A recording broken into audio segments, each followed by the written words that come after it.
જય શ્રી કૃષ્ણ.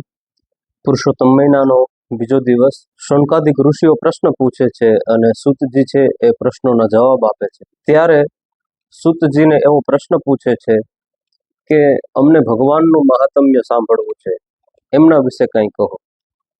અમે ઘણી કથાઓ સાંભળી છે, પુરાણો સાંભળ્યા છે, પણ હવે કંઈક ભગવાન શ્રી હરિના અમને ચરિત્ર કહો, અમને એ સાંભળવાની ઈચ્છા છે. ત્યારે સૂતજી કહે છે કે આ પુરુષોત્તમ માસનું જે કંઈ મહત્વ છે એ હું તમને કહું છું.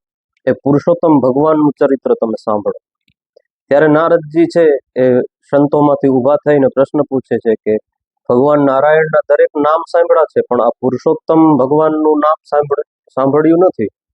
તો આ પુરુષોત્તમ ભગવાન કોણ છે એ કહો, અને પુરુષોત્તમ ભગવાનનું મહાત્મ્ય શું છે એ કહો. ત્યારે ઋષિ છે એ ભગવાન પુરુષોત્તમનું મહાત્મ્ય કહેવાનું શરૂ કરે છે. અને આખા માસ દરમિયાન આપણે એ પુરુષોત્તમ માસની કથા સાંભળવાના છીએ.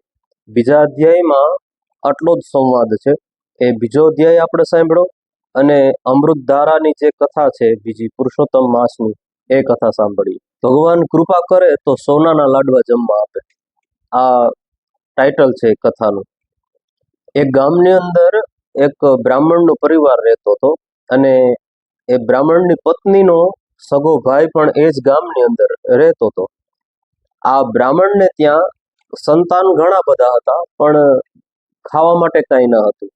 અને જે બ્રાહ્મણ પત્નીનો ભાઈ છે એમના ઘરે સંતાન નહોતું, પણ ધન પુષ્કળ હતું. પુરુષોત્તમ માસ આવ્યો અને પુરુષોત્તમ માસમાં આ બ્રાહ્મણ અને એની પત્ની જ ગરીબ હતા, છતાં પણ ભગવાન નારાયણનું વ્રત કરે છે. પુરુષોત્તમ માસ પૂર્ણ થાય છે ત્યારે પોતાની શક્તિ મુજબ દાન દક્ષિણા આપે છે. બ્રાહ્મણ હોવા છતાં પણ દાન આપે છે. બ્રાહ્મણનું કર્મ છે દાન દેવું અને દાન લેવું બંને છે.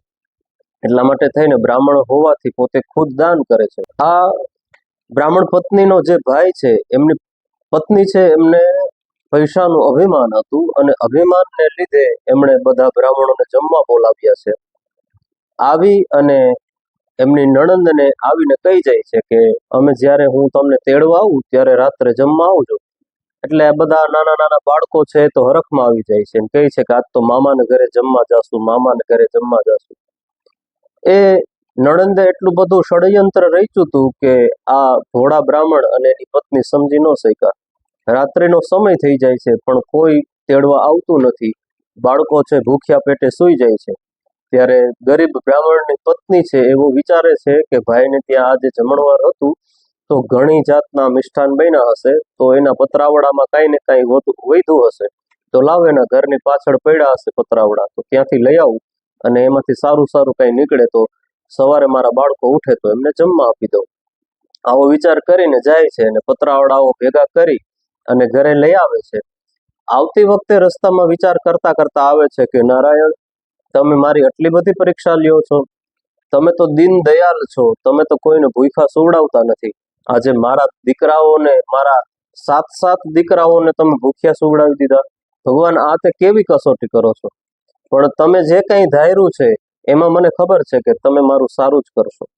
આવો વિચાર કરતા કરતા ઘરે આવે છે અને પોતે રાત્રે એમાંથી સારા સારા લાડવા અડધા અડધા હતા એ ભેગા કરીને સારી રીતના 10 લાડવા બનાવી અને રાખી દે છે, અને સવારે બાળકોને જમવા માટે આપવાનો સંકલ્પ કરીને ખુદ સૂઈ જાય છે. પતરાવડા બધા એક ખૂણામાં ઢગલો કરી દે છે. વહેલી સવારે ઉઠી અને પતરાવડાઓને બાળવા માટે થઈ અને જાય છે તો જોવે છે તો પતરાવડા થોડાક ચમકતા હતા. પહેલાના જમાનામાં લાઇટ તો હતી નહીં, એટલે દીવાના અંજવાળે જોવે છે તો એ પતરાવડા ચમકતા દેખાણા. એટલે પોતાના પતિને ઉઠાડે છે. બંને જણા જોવે છે તો સોનાના પતરાવડા થઈ ગયા છે. એટલે એ બ્રાહ્મણ છે એમની પત્નીને કહે છે કે આપણે ભગવાન પુરુષોત્તમને દિલથી ને ભજ્યા છે ને, આપણે શ્રદ્ધાથી ભગવાનનું નામ લીધું છે ને, એટલે ભગવાને આપણને આ પ્રસાદીના રૂપમાં સોનું આપ્યું છે. એટલે બ્રાહ્મણ પત્ની કહે છે કે આ તો ભાઈનું થાય, મારા ભાઈએ જો આ જમણવાર ના કર્યો હોત તો આપણે પતરાવડા લેવા ન ગયા હોત. એટલે બ્રાહ્મણે કીધું કે દેવી, જેવી તમારી ઈચ્છા, જો તમારા ભાઈને આપવા હોય તો એમને પણ આપી દો. બ્રાહ્મણની પત્ની પોતાના ભાઈને ત્યાં જઈ અને હજી તો વાત કરવા જાય છે એ પેલા જે એમના ભાઈની પત્ની છે એ એમની ભાભીને કહેવા માંડે છે કે તમારે જમવા નહોતું આવવું તો અમને ના પાડી દેવી હતી, અને ના કહેવાના ખૂબ શબ્દો બોલે છે. એ બધું બોલીને ઘરમાં વહી જાય છે. એટલે બેન એમના ભાઈને કહે છે કે ભાઈ, આ કાલે તારા ઘરે જમણવાર હતું ને, એમાં હું છાની મુની આ પતરાવડા લઈ ગઈ હતી, કારણ કે તારી ઘરવાળી જે કંઈ કહે છે ને એ બધું ખોટું છે. એને અમને જમવા બોલાવવા જ નહોતા. એટલે ભાઈ કહે છે કે બેન, તારા ભાગ્યનું સોનું હતું અને ભગવાન નારાયણ તારા પર પ્રસન્ન થયા અને પુરુષોત્તમ ભગવાનની કૃપા તારા ઘરમાં ઉતરી છે, તો આ સુવર્ણ બધું તારું છે, આ બધું જ તું લઈ જા. એટલે એ બ્રાહ્મણ પત્ની છે, ઘરે આવે છે, એ બધા જ પતરાવડા છે સુવર્ણના વેચે છે, અને એ સમયમાં 1,00,000 રૂપિયા જેટલા કરન્સી એમને મળે છે. એ પૈસાથી એ પોતાના ઘરે જમણવાર રાખે છે, બ્રાહ્મણોને બોલાવે છે, પોતાના ભાઈને અને ભાભીને પણ આમંત્રણ આપે છે. પણ ભાભીના મનમાં એવી શંકા હતી કે આ ગરીબ તો શું જમાડવાની છે. ત્યારે એમનો ભાઈ કહે છે કે આ મારી ઘરવાળી છે ને, અભિમાનને લીધે તારું અપમાન ખૂબ કર્યું છે. આજે હું તને કહું છું એવી રીતના સબક શીખડાવું છું. બધાને જમાડી દે છે. બ્રાહ્મણો જમીને પોતપોતાના ઘરે વહી જાય છે. પછી પોતાના ભાઈ ભાભીને જમવા બેસાડે છે. બધાની સાનીમાં, બધાની થાળીની અંદર કાંઈ ને કાંઈ મિષ્ટાન પીરસે છે, લાડવા પીરસે છે. પોતાની ભાભીની થાળીમાં સોનાના લાડવા મૂકે છે જમવા. અને ઓલા નાના નાના બાળકો આવીને કહે છે કે મામી, તમે તો ખૂબ પૈસાવાળા છો ને, એટલે અમે તમને સોનાના લાડવા ખવડાવીએ છીએ. ત્યારે એમની મામીને પણ સમજાય છે કે મેં જે કંઈ કરી છે આ બધી ભૂલ છે. ત્યારે પોતાની નણંદની પાસે જઈને માફી માંગે છે અને કહે છે કે તને જેમ પુરુષોત્તમ ભગવાન ફળ્યા, એવી હું પણ ભગવાન પુરુષોત્તમને પ્રાર્થના કરું છું ને હું પણ ભગવાન પુરુષોત્તમનું વ્રત શ્રદ્ધાથી કરીશ કે જેથી કરીને મારે ઘરે પણ સંતાનની પ્રાપ્તિ થાય. અને આવતા પુરુષોત્તમ માસે, એટલે કે 3 વર્ષ પછી પાછો પુરુષોત્તમ માસ આવે છે, અને ત્યારે ભગવાનની શ્રદ્ધાથી ભક્તિ પૂજા અર્ચા કરે છે, અને એમના ઘરે પણ ભગવાન સંતાનની પ્રાપ્તિ કરાવે છે. તો ભગવાન દીન દયાળુ છે.